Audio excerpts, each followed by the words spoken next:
J'ai le plaisir de recevoir aujourd'hui Mélissa Boilard du Trait d'Union. Bonjour Mélissa. Bonjour. René Hébert de l'Ancre. Bonjour Michel. Et Isabelle Duguay du CI3S de Rapadache. Bonjour Bonjour. Isabelle.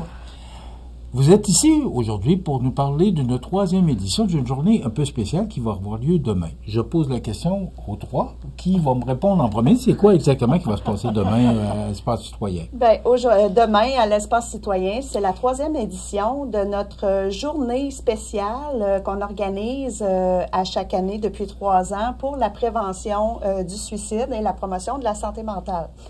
Donc, il y a 3 ans, c'était une journée santé mieux-être. L'an dernier, on appelait ça des vies à vivre. C'était ça, des vies à vivre, l'an passé.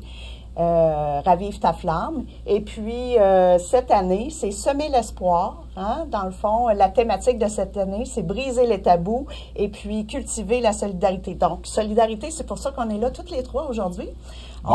C'est une organisation commune, une mobilisation commune. Qu'est-ce qui fait, justement, je vais vous poser la question à toutes les trois, qu'est-ce qui fait que l'Ancre, le Trait d'Union et le CI3S s'unissent pour organiser cette journée-là? Bien, à la base, c'est une journée sur la prévention, la journée mondiale de prévention du suicide le 10 septembre. Et chacune dans nos organisations, en fait, on a un volet, si on veut, santé mentale et prévention du suicide. On est quand même habitué dans nos tables de concertation, dans des discussions, dans des projets, de se parler entre nous. Donc, ça allait de soi, en fait, que chacune mette un peu de sa participation, de son expertise aussi, de son organisme dans cette activité-là. Isabelle? Oui. Le CI3S? Ben oui. Le CI3S est là certainement. Ben oui. Et son implication? Bien sûr. Parce que je connais quand même le Trait d'Union et l'Ancre. Oui. De voir le CI3S qui est entre les deux. Oui. C'est le fun, hein? Oui, ben moi, je trouve ça le fun. En fait, au final, on dessert toute la même clientèle. On est là pour la population.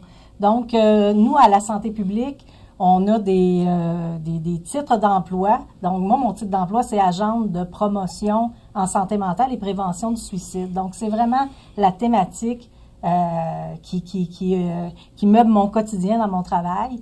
Puis ça, on le fait bien avec nos partenaires du communautaire.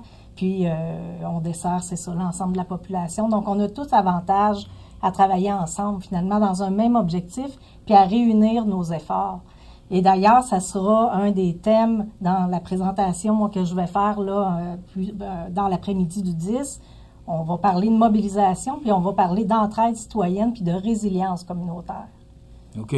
C'est des termes un peu méconnus pour moi, mais qu'est-ce que ça veut dire exactement, tous ces thèmes-là? Bien, en fait, on sait là actuellement que la population, là, bon, avec la COVID, puis avec tout ce qui se passe dans nos systèmes. On a parlé avec Mélissa aussi au niveau politique. Oui. Tout ce qui se passe, ça nous affecte. C'est ça. On est fragilisé comme société, comme communauté, puis on voit les impacts aussi chez les individus, là. Donc, il y a des problématiques. La détresse est en augmentation, en fait. Et quand la détresse est en augmentation, puis on voit qu'il y a comme un essoufflement généralisé dans nos systèmes et même les systèmes de services, il faut être capable de réagir, d'être résilient et de se redéfinir et de se serrer les coudes et de repenser comment on ne perd pas d'acquis, comment on garde nos acquis, et ça passe par la mobilisation citoyenne. Donc, demain, le 10, en après-midi, c'est sûr que moi, je lance un message aux citoyens, à notre réseau, mais aux citoyens de dire, c'est le temps de se responsabiliser collectivement et de s'entraider puis de se mobiliser. Vous apportez un bon point. Je pose la question à toutes les trois, là, parce que avant de parler du menu, là, de ce que vous nous avez réservé pour demain, moi, ce que j'entends, c'est que la COVID a fait que les gens se sont comme un peu cloîtrés dans leur maison. Le fait qu'on ne puisse pas sortir, que tout soit fermé. Est-ce que ça a joué un rôle, le fait que les gens soient moins connectés? La COVID, est-ce qu'elle a laissé des traces au niveau de la santé mentale? Oui. Oui, bien c'est sûr que chez nous, auprès de notre clientèle, on l'a remarqué. C'est une réalité? Oui, c'est une réalité. Plus d'isolement, des familles qui restent pris avec leurs problématiques, puis qui hésitent à faire appel parce que justement, il y a beaucoup de listes d'attente, peu importe la barrière qui les empêche de demander de l'aide, là. Mais oui, on l'a remarqué. Et on voit encore que c'est pas totalement résolu. On n'est pas vraiment revenu à ce que c'était avant la pandémie au niveau de de sortir. Tu sais, on est encore un peu, bon, on va faire take-out, on va manger chez nous, le manger au restaurant, et des habitudes qui ne sont pas 100% revenues. Et c'est pour ça qu'on parle aussi de résilience communautaire, c'est de s'adapter à une nouvelle réalité, puis qu'on reviendra peut-être pas à 100%, mais qu'on doit s'adapter à une nouvelle réalité. Oui. Mais peut-être que non, tu sais. Puis on voit aussi au niveau de la résilience, c'est que les gens, avec les directives qu'il y a eu pendant la pandémie, avec les conséquences et tout ça, oui, il y a eu plus d'isolement, mais comment dire, l'élastique a été étiré. Je vais dire ça comme ça en image. L'élastique a été étiré, puis c'est comme si on avait de la misère à revenir. Fait qu'on est peut-être moins bienveillant, peut-être même envers nous, envers les autres. On est peut-être plus impatient dans des files d'attente. On voit les rages au volant, des choses comme ça. Fait qu'on dirait qu'on a été comme étiré au maximum. Puis on a encore des petits rebounds de la pandémie. Mais c'est ça, il faut apprendre à vivre avec. Il y aura peut-être d'autres situations aussi dans le futur qui vont venir nous bousculer, des changements. Donc, c'est pour ça qu'on parle de résilience communautaire notamment. Donc, c'est demain, oui. Le 10 septembre, mercredi. Il va se passer quoi durant cette journée-là? Plein de belles choses. D'abord, on a une belle thématique. Hein? Oui. Toute notre thématique de la journée, de l'après-midi et du début de soirée va tourner autour des producteurs agricoles. Dans le fond, on voulait comme mettre en valeur le travail des producteurs, puis aussi sensibiliser la population aussi à leur santé psychologique, dans le fond aussi, parce qu'on le sait tous, hein, c'est quand même un milieu qui est quand même assez particulier, l'agriculture. Donc, c'est pour ça qu'on va ouvrir l'après-midi avec une conférence de Mélanie Chartier et Alexandra Lapointe, qui sont les travailleuses de rang de l'organisme au cœur des familles agricoles. Donc, eux autres, c'est vraiment les spécialistes qui vont vraiment un peu nous expliquer le contexte et puis nous parler un peu de cette réalité-là. Donc, on commence avec ça. Et puis, après cette belle conférence-là, bien justement, on va glisser vers la conférence d'Isabelle.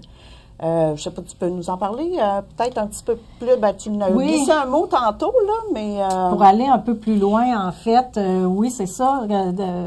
La conférence est préparée pour présenter d'abord un peu des données statistiques qui touchent beaucoup de communautés. Tu sais, vont toucher les milieux de travail, vont toucher les enfants, les adultes. Donc, un portrait global que j'aimerais présenter aux gens avec l'aide de la direction de la surveillance de santé publique là, qui nous fournit les données.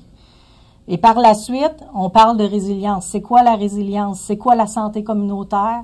C'est quoi la mobilisation citoyenne?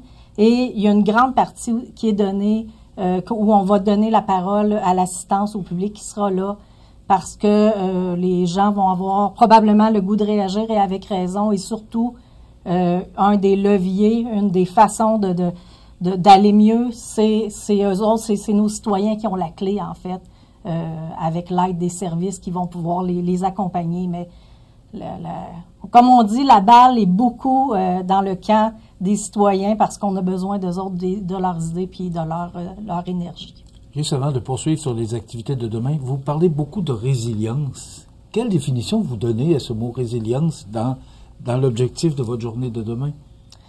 Bien, la résilience, là, en termes simples, c'est d'être capable de passer au travers d'événements qui sont difficiles. Là, dans d'autres pays, on peut parler de catastrophes. Nous, c'est pas nécessairement des catastrophes en tant que telles, mais c'est on est dans un air où on est fragilisé. Donc, c'est comme si on est dans notre survie, si on peut dire comme ça. Et donc, c'est la capacité de rebondir malgré un environnement qui est plus acrimonieux, qui est plus difficile pour les individus, pour les familles, pour les entreprises.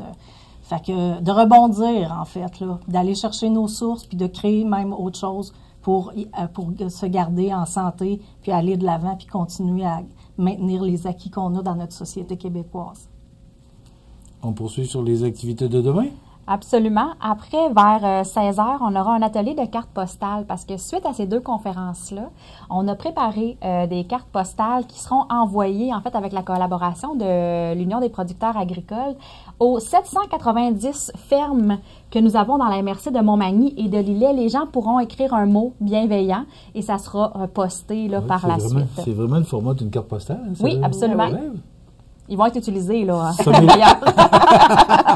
Semer l'espoir. Oui. Et on aura par la suite, là, jusqu'à la fin de la soirée ou jusqu'à l'épuisement des stocks, une soupe, pain, breuvage, dessert là également. Donc, vous comprendrez, soupe aux légumes, on est allé chez différents producteurs de la région chercher nos légumes pour confectionner notre soupe. Puis ce qui était super le fun, c'est que justement, les producteurs ils étaient vraiment enchantés de cette initiative-là. Fait que c'est le fun, fait que ça va être une soupe vraiment très communautaire, dans le sens que tout le monde a participé à mettre son petit légume dedans. Vous parlez beaucoup des producteurs. Oui. À qui s'adresse cette journée-là? C'est à tout le monde? Tout le monde. Okay. Tout le monde. Parce qu'on est très conscient aussi que les producteurs, les agriculteurs, peut-être qu'ils sont occupés dans les champs actuellement au niveau des récoltes et tout ça. C'est beau, hein? Donc, effectivement. Mais ça s'adresse vraiment à monsieur, madame, tout le monde. Donc, il va y avoir des organismes communautaires qui vont être là. Il va peut-être avoir des bénévoles, des gens de la communauté, des gens du CIS également, des intervenants. Donc, on attend des gens de tous les milieux. Parce que pour ce qui est des conférences sur la fatigue, par exemple, comment prendre soin de soi et de la mobilisation citoyenne, ça s'adresse à tout le monde. T'sais, peu importe dans quel secteur d'activité on est, on doit prendre soin de nous, reconnaître nos symptômes et tout. On en parle régulièrement ensemble. Donc, ça s'adresse à tout le monde. Puis tant mieux si ça éveille et ça sensibilise, en fait, des gens qui avaient peut-être pas perçu le monde agricole de cette façon-là, puis qu'on se dit « c'est trop cher à l'épicerie », mais tu sais, il y a un travail derrière ça, il y a une sensibilisation à faire, donc c'est ce qu'on souhaite faire. Et on termine avec la soirée country, avec le duo Rock-On spécial danse country pop de 5 à 7, là. Fait que c'est tôt, là, dans la soirée, là. J'ai été un peu surpris de voir ça. C'est un petit 5 à 7. Nous autres, on aime ça, joindre l'utile à l'agréable. Donc, on a dit, bon, là, on a parlé de choses très sérieuses durant toute la journée. Pourquoi pas finir ça avec un beau petit 5 à 7? On est toujours dans la thématique country, agriculture. Fait que c'est ça. Puis en plus, c'est gratuit, hein? Oui. Il y a simplement les ventes du bar qui pourront servir à être réinvesties là, dans des initiatives en prévention du suicide. Fait que c'est sûr que c'est... Le temps passe vite, il reste à peu près 2 minutes et demie. Puis je pose la question à toutes les trois. Est-ce qu'avec toutes ces énergies-là qu'on développe, moi j'entendais Mélissa lors d'une chronique qui me disait que ça diminue pas. Il y a un suicide par jour, selon les statistiques. C'est épouvantable. Est-ce que toutes ces énergies-là, ces activités-là qu'on fait, est-ce qu'on finit par améliorer ou aider ces gens-là qui sont dans le besoin? En fait, si on regarde les statistiques là, pures et dures, on a un statu quo depuis 2011. Là. Donc, depuis 2011, on est dans les mêmes statistiques au niveau du nombre de décès. Donc, une moyenne annuelle de 72 décès par 100 000 de population pour Chaudière-Appalaches, en fait. Oui. Toujours les hommes qui sont fortement là, les plus représentés. Mais par contre, le taux d'hospitalisation là, est plus élevé chez les femmes pour tentative de suicide. Donc, et ça, c'est depuis 2011, là, on se maintient. Mais je pense que il faut regarder plus loin que les chiffres sur le suicide. Il faut regarder est-ce qu'on agit sur la détresse, parce que quand une personne fait ce choix-là malheureux, c'est parce qu'il y a une détresse en quelque part. Est-ce qu'on est capable d'agir en amont sur la détresse? Est-ce qu'on est capable justement de faire en sorte que les gens vivent une vie meilleure, vivent une vie où ils ont des réalisations de soi, où ils se sentent supportés par leur communauté? C'est tout là-dessus aussi qu'on agit, parce que c'est en amont que ça se passe. Et puis, c'est ça. Mais Michel, si on est là, c'est parce qu'on y croit. Oui. Un petit pas à la fois, c'est toujours mieux que rien. Oui. Puis nous, on travaille en santé mentale, hein, donc effectivement, on travaille en amont. pour donner des outils aux gens, en fait, pour pas arriver. Puis je pense que comme Isabelle, il faut regarder plus large. Faut pas regarder juste les suicides, faut regarder le mieux-être psychologique, par exemple, de notre population. Est-ce qu'on va mieux? Est-ce qu'on a davantage d'outils? Est-ce qu'on a davantage de ressources? Puis ça, je crois qu'il y a quand même de l'amélioration, tu sais, au niveau de la stigmatisation en santé mentale, même s'il en reste dans beaucoup de milieux. On a plus de dévoilement, on a peut-être plus de gens qui viennent consulter aussi. Donc ça vient biaiser les statistiques aussi. Mais c'est pour le mieux, en fait. C'est ça. Puis, il ne faut pas oublier aussi, tout le positif là-dedans, c'est qu'on est ici toutes les 3 ce matin, mais on n'est pas seul. Il y a quand même des gens, des regroupements qui nous soutiennent, dont le Club Rotary, oui. Qui nous a offert un soutien financier très important. Mathieu Rivet, notre député, la Ville de Montmagny. Oui. Puis, est-ce que j'en oublie? Il y a nous. Au niveau financier, oui, l'encre et le trait d'union. Mais c'est ça, on n'est pas seul, puis on a des gens derrière nous, fait qu'ensemble, on va y arriver. Bravo pour ce que vous faites. Ça commence à 13h15. Oui, avec le mot d'ouverture. C'est gratuit, il faut le mentionner, là, c'est gratis. Oui. Fait que ça ne coûte pas une scène, puis il y a beaucoup d'activités, puis ça se termine par une soirée comme ça. Bravo pour le travail que vous faites. Puis souhaitons juste que les chiffres continuent à s'améliorer avec les efforts que vous faites. Trait d'union, Mélissa Boilard, l'encre René Hébert, le CI3G, chef de repérage Isabelle Duguay, merci beaucoup. Merci. Et bonne journée demain sur la prévention du suicide. Merci. Merci.